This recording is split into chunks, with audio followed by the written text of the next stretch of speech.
Eu sou Hildegard Schneider e líder de World Wide Wings. E aí vem o 57º episódio da minha série O Despertar da Noiva, com o tema O Filho do Homem virá nas nuvens do céu. Yeshua descreve em seu discurso escatológico que antes de seu retorno, um tremendo espetáculo natural acontecerá.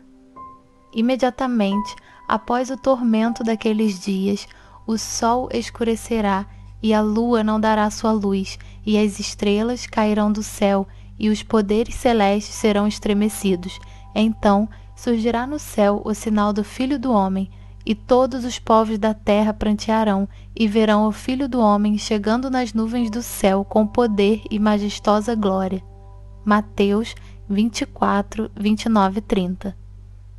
Yeshua também se referiu às palavras do profeta Joel: E farei com que ocorram eventos espantosos no céu e na terra, sangue, fogo e grandes nuvens de fumaça.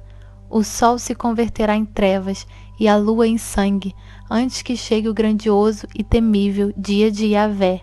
Joel 2, 30 e 31. Atos 2, 20 também fala deste grande dia. O sol se converterá em trevas e a lua em sangue, antes que venha o grande e glorioso dia de Yahvé.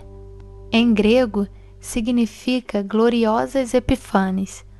Epifânio significa o aparecimento inesperado de uma divindade. Yeshua continua em seu discurso sobre o fim dos tempos. Então surgirá no céu o sinal do Filho do Homem, e todos os povos da terra prantearão e verão o Filho do Homem chegando nas nuvens do céu com poder e majestosa glória. Mateus 24, 30. Qual será o sinal do Filho do Homem que aparecerá?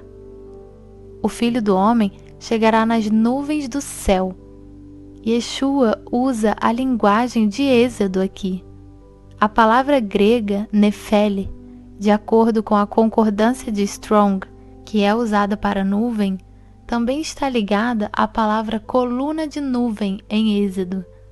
Durante o dia, Yahvé ia adiante deles, numa coluna de nuvem, para guiá-los no caminho, e de noite, numa coluna de fogo, para iluminá-los, e assim podiam caminhar de dia e durante a noite.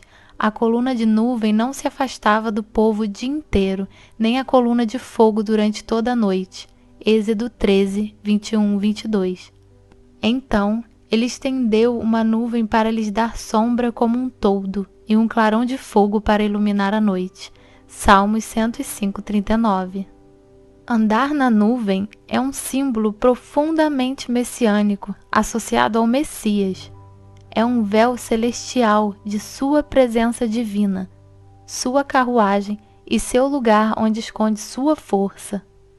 Não existe ninguém como o Elohim de Yeshurun, Israel, que cavalga majestoso os céus para cooperar com ele e monta garboso sobre as nuvens do seu reino. Deuteronômio 33, 26. Yeshurun é um nome de honra para Jacó, Israel. Cantai a Elohim, salmodiai ao seu nome, exaltai aquele que cavalga nas nuvens, seu nome é Yahvé, exultai, pois, na presença dele. Salmos 68, 4. A coluna de nuvem em que o Filho do Homem estava era um sinal visível de sua presença na época do Êxodo. A coluna de nuvem guiou os filhos de Israel pelo deserto.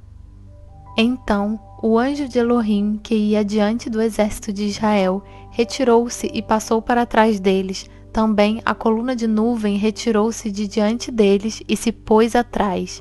Êxodo 14, 19. O anjo Malaque partiu, assim como a coluna de nuvem. O anjo de Elohim estava na coluna de nuvem. A coluna de nuvem e ele eram um, ficando entre o acampamento dos egípcios e o acampamento de Israel. A nuvem era tenebrosa do lado egípcio, mas iluminava a noite do lado israelense. E a noite passou sem que um pudesse aproximar-se do outro durante toda a escuridão da noite.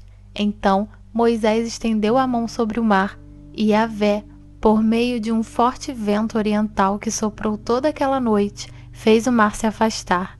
Este tornou-se em terra seca, e as águas foram divididas. Êxodo 14, 20 e 21. Ele também estava presente na nuvem no Monte Sinai. Ao alvorecer do terceiro dia, houve trovões, relâmpagos e uma espessa nuvem sobre a montanha, e um clangor muito forte de trombeta, e todas as pessoas que estavam no acampamento começaram a tremer de medo. Êxodo 19, 16. Quando eles estavam construindo o tabernáculo, Yahvé prometeu que eles apareceriam na nuvem sobre a tampa da arca. Ele disse: fala a Arão, teu irmão, que não é a qualquer momento que ele pode entrar no lugar santíssimo. Fica atrás do véu, diante do propiciatório, a tampa da arca que está sobre a arca. Poderá morrer, pois aparecerei na nuvem, logo acima da tampa. Levíticos 16, 2. Por muitos anos, o povo de Israel observou que quando Moisés foi para a tenda de encontro fora do acampamento, cada um dos israelitas se levantaram e também foram para a entrada de sua tenda, e viu a coluna de nuvem descer e parar na entrada da tenda, quando Yahvé falou com Moisés. Ora, Moisés costumava montar uma tenda do lado de fora do acampamento e a chamava de tenda do encontro. Todas as pessoas que tinham uma questão para formular a Yahvé dirigiam-se à tenda do encontro, que ficava armada fora do acampamento. Quando Moisés caminhava na direção da tenda, todo o povo se levantava. Cada um permanecia em pé na entrada da sua própria tenda e apenas seguiam Moisés com o olhar até que entrasse na tenda. E acontecia que quando Moisés entrava na tenda, baixava uma coluna de nuvem, parava a entrada da tenda e Yahvé falava com Moisés. Êxodo 33, 7 e 9.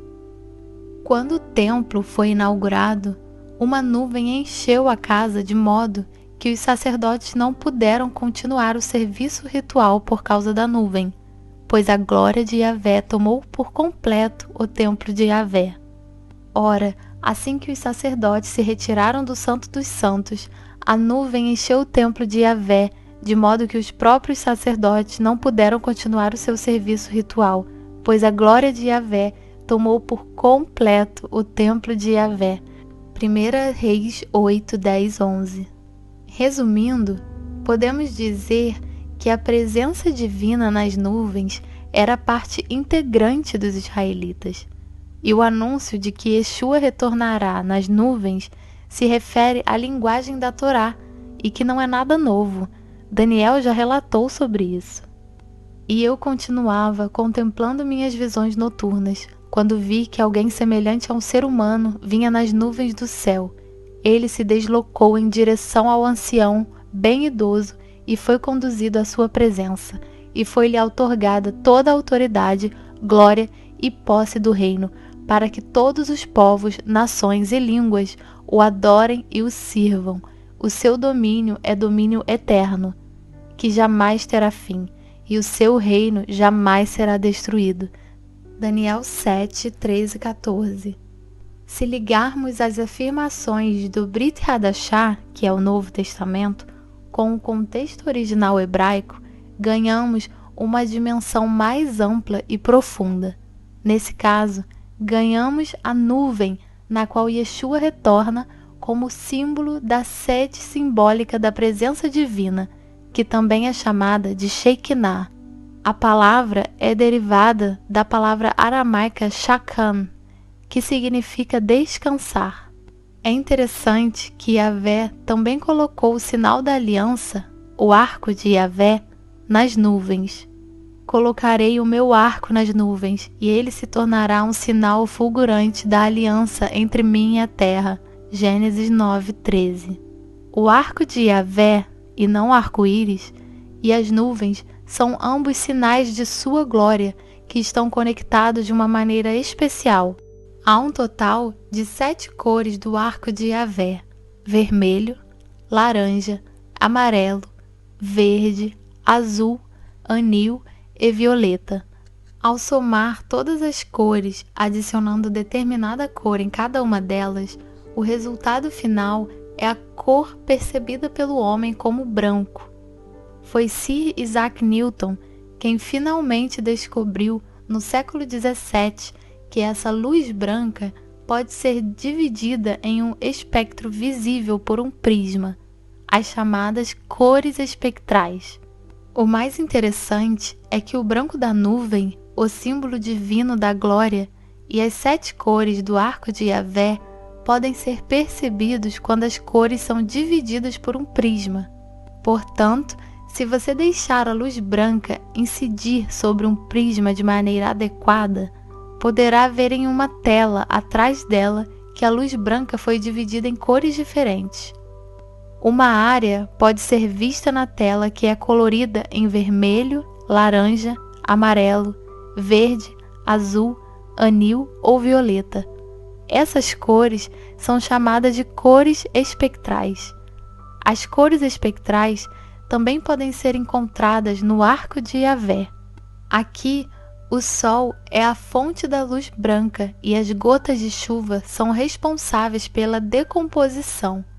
Agora, quando ouvimos a promessa escatológica de que o Filho do Homem virá nas nuvens do céu, então sabemos sobre o sinal divino de sua Shekinah e o significado simbólico ao longo da história bíblica.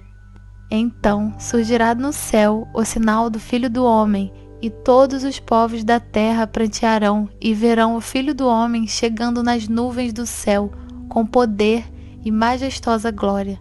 Mateus 24:30. Sejam todos ricamente abençoados.